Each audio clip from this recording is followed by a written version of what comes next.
Dito ulit tayo sa aming place. Umuwi ako para kunin yung second batch ng aking pasabay. Kung nakita nyo kanina yung post ko, ayan yung dalawang strike bag.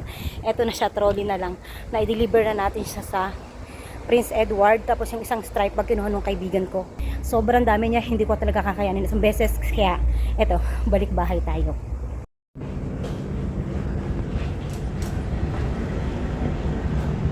So, ito na nga, nakuha na natin yung ating second batch na pasabay. Let's go! Last stop, Choi Hong. Dito na tayo mag-stay maghapon.